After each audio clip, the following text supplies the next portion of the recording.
নারায়ে তাকবীর। আজকের মাহফিল বেগে বসেন নাকি? ইদ্রিস নবী কেমনে জান্নাতের ভিতরে কেউ জানা লাগবে না? সবাই রাজি আছেন তো?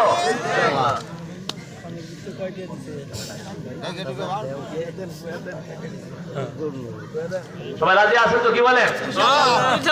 পৃথিবীর ভিতরে নবীদের মধ্যে একজন নবী ছিলেন ইদ্রিস আলাইহিস সালাম। কি নবী? ইদ্রিস নবীর নাম ছিল আখলুক। ইদ্রিস আলাইহিস সালাম মানুষকে শিক্ষা দিতেন। যে আমরা যে পড়ি লেখাপড়া আছে, ইদ্রিস নবী পৃথিবীর ভিতরে সবার আগে মানুষকে শিক্ষা দিয়েছেন। এই জন্য তার নাম হলো ইদ্রিস আলাইহিস সালাম। হাদিসের কিতাবের মধ্যে আছে পৃথিবীর সকল মানুষ মিলিয়ে যে পরিমাণ আমল করতো, ইদ্রিস আলাইহিস সালাম একাই আল্লাহর কাছে এই পরিমাণ আমল পাঠাইতেন। ধরে বলেন সুবহানাল্লাহ। একদিন আল্লাহ রাব্বুল আলামিন ফেরেশতাদের সাথে আলোচনা করেন, ফেরেশতারা রে, পৃথিবীর ভিতরে আমার একজন বান্দা আছে, নাম হইল ইদ্রিস।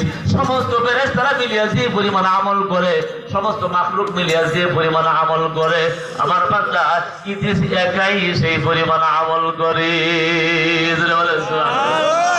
সুবহানাল্লাহ। বন্ধুরা আমার, আল্লাহ নবী ইদ্রিস আলাইহিস সালাম সম্পর্কে জান্নাতের ভিতরে আলোচনা হয়। মালাকুল মউত আজরাইল আলাইহিস সালাম বলেন, আল্লাহ পৃথিবীর ভিতরে যারা এই আমল করে এদেরকে পরীক্ষা করা দরকার।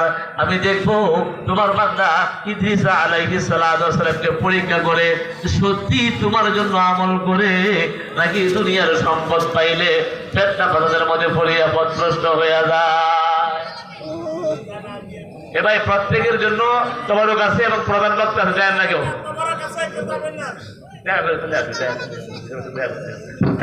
কথা শুনেন বন্ধুরা আমার। একদিন ইদ্রিস আলাইহিস সালামের কাজ হইল, উনি সপ্তাহে সৎকারে শেষ করতেছি। ইদ্রিস আলাইহিস সালাম সপ্তাহে 7 দিনকে 2 ভাগে ভাগ করেছিলেন।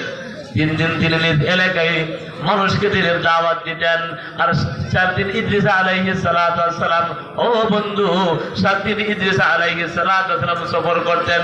মালাকুল মউত আজরাইল আলাইহিস সালাম মুসাফিরের বেশ ধরে একদিন ইদ্রিস নবীর কাছে আসছেন। ওই সময় আসছেন যখন ইদ্রিস আলাইহিস সালাম বিকালবেলা ইফতার করতেছেন। ইদ্রিস আলাইহিস সালাম রাতের বেলা নফল বন্দেগী করতেন, আর দিনের বেলা নফল রোজা রাখতেন। আর সন্ধ্যা হলে আল্লাহ রাব্বুল আলামিন জান্নাত থেকে ইদ্রিস নবীর জন্য খানা বানাইতেন। ধরে বলেন সুবহানাল্লাহ। বন্ধুরা আমার, প্রথম যেই দিন ইদ্রিস আলাইহিস সালামের কাছে মালাকুল মউত আজরাইল আগমন করলেন মুসাফিরের পর ধরে বেশ ধরে বন্ধুত্ব স্থাপন করার জন্য, এই দিন আল্লাহর নবী ইদ্রিস আলাইহিস সালাম ইফতার করতেছিলেন। মালাকুল মউত যখন আসলেন, আসিয়া বললেন, দোস্ত গো, আমার মন চায় আপনার সঙ্গে একটু অবস্থান করি। ইদ্রিস আলাইহিস সালাম বললেন, এখন তো খাবার সময়, আপনি আমার সাথে খাবারে অংশগ্রহণ করেন। ও বন্ধু, ইদ্রিস আলাইহিস সালাম বলেন খাওয়ার জন্য। আর মালাকুল মউত আজরাইল আলাইহিস সালাম তিনি যেহেতু মানুষ না, তার খাবারও চাহিদা নাই। ইদ্রিস নবী খাইলেন, কিন্তু মালাকুল মউত আজরাইল আলাইহিস সালাম কিছুই খাইলেন না। খাবার পরে দুজনে মিলিয়া কাজ হইল নামাজে দাঁড়ানো। ইদ্রিস আলাইহিস সালাম নামাজে দাঁড়াইলেন, আর মালাকুল মউত আজরাইল নামাজ পড়তে আছে। সারা রাত নামাজ পড়লেন।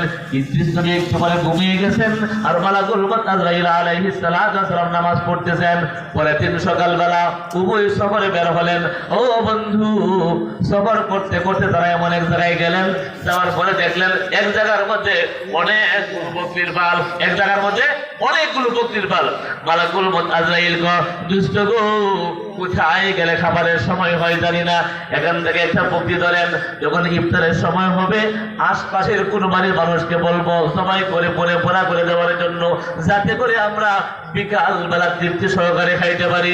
ইদ্রিস আলাইহিস সালাম বললেন, দুষ্ট গো, গতকালকে আল্লাহ রাব্বুল আলামিন জান্নাত থেকে আমাদের জন্য খাবার পাঠাইলেন, জান্নাতি খাবার খাও নাই, আজকে তুমি চুরি করতে বলতেছো। এমন কথা বললে আমার সঙ্গে তোমাকে আর রাখবো না। বিকালবেলা যখন খাবার সময় হবে আল্লাহ রাব্বুল আলামিন জান্নাত থেকে আমাদের জন্য খাবার পাঠাইবেন। যখন বিকাল হলো আল্লাহ রাব্বুল আলামিন জান্নাত থেকে খাবার পাঠাইলেন। জান্নাত থেকে যখন খাবার পাঠাইলেন, ইদ্রিস নবী খাইলেন, মেহমানকে খাইতে বসলেন, কিন্তু মেহমান বলে আমার খাবার কোনো চাহিদা নাই। বন্ধুরা আমার, ইফতারের পরে ইদ্রিস আলাইহিস সালাম নামাজে দাঁড়াইলেন। বন্ধুকে বললেন, বন্ধু নামাজে দাঁড়ায়া যাও। দুইজন মিলে নামাজ পড়তেছেন। ইদ্রিস নবী মানুষ, মালাকুল মউত হইল একজন ফেরেশতা। ইদ্রিস আলাইহিস সালাম আমল করতে করতে এক সময় দুর্বল হয়ে গেলেন, তিনি ঘুমায় গেলেন। আর মালাকুল মউত আজরাইল আলাইহিস সালাম সারা রাত নামাজ পড়লেন, তার কোনো ঘুম নাই। দ্বিতীয় দিন আবার সফরে বের হলেন। সফর করতে করতে তারা একটা আঙ্গুরের বাগানের পাশ দিয়ে যান। মালাকুল মউত দুষ্ট, আঙ্গুর গুলো কত সুন্দর সুন্দর চমৎকার, দুষ্ট গো এখান থেকে কিছু আঙ্গুর নিয়ে যায়। বিকাল বেলা কোন জায়গায় গেলে ইফতারের সময় হয়ে যায় বলা যায় না। দুষ্ট গো এখান থেকে কিছু আঙ্গুর নিয়ে যায়।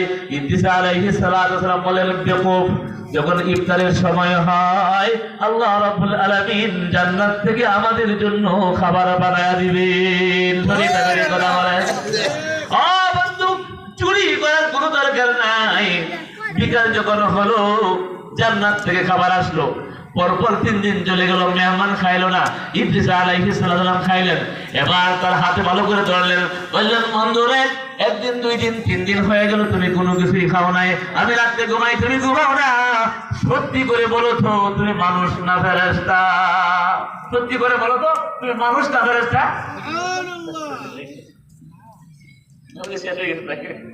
তুমি মানুষ বলতেছে, তুমি মানুষ না ফেরেশতা? সত্য করে বলো। কথা বুঝতেছি নি বন্ধুরা? তুমি মানুষ না ফেরেশতা? তখন বলতেছে, আমি তো মানুষ না, আমি মালাকুল মউত। আল্লাহু আকবার। ইদ্রিস আলাইহিস সালাম ভয়ভীত হয়ে গেলেন। বন্ধুগো, তাহলে কি 3 দিন যাবত আপনি আমার পেছনে ঘুরতেছেন আমার জান কবজ করার জন্য? আপনাকে আমার পেছনে ঘুরতেছেন আমার জান কবজ করার জন্য? না না না, আপনার জান কবজ করার জন্য না, আমি আসছি আপনার সাথে বন্ধুত্ব স্থাপন করার জন্য।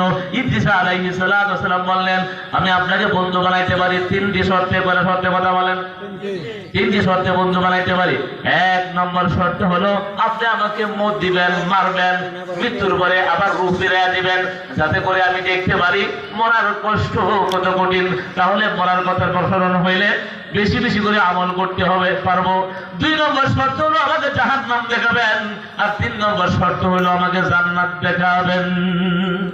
বন্ধুরা আমার, মালাকুল মউত কয়, দুষ্ট গো, এগুলো তো আমার দ্বারা সম্ভব না। মানুষের মত আল্লাহর হাতে, আল্লাহ না বললে কারো রূহ কবজ করা যায় না। ইদ্রিস তুমি বলে, আপনি তো আল্লাহর সঙ্গে কথা বলতে পারেন, আল্লাহর কাছে অনুমতি নেন এবং আপনি আমার রূহ কবজ করেন। ও বন্ধু, ইদ্রিস আলাইহিস সালামের কথায় মালাকুল মউত আজরাইল আলাইহিস সালাম আল্লাহর সঙ্গে যোগাযোগ করলেন। আল্লাহ, তোমার দোস্ত এরকম 3টা শর্ত আরোপ করেছে। আল্লাহ তাআলা বললেন, এ মালাকুল মউত, আমার দোস্তের শর্তগুলো মেনে নাও। বলছে, আপনি ওই দিকে তাকান। ইদ্রিস নবী পিছনে ঘুরে তাকাইলেন, তার রূহ কবজ করা হলো। এরপরে তাকে বলা হলো, আবার রূহ ফিরিয়ে দেওয়া হলো।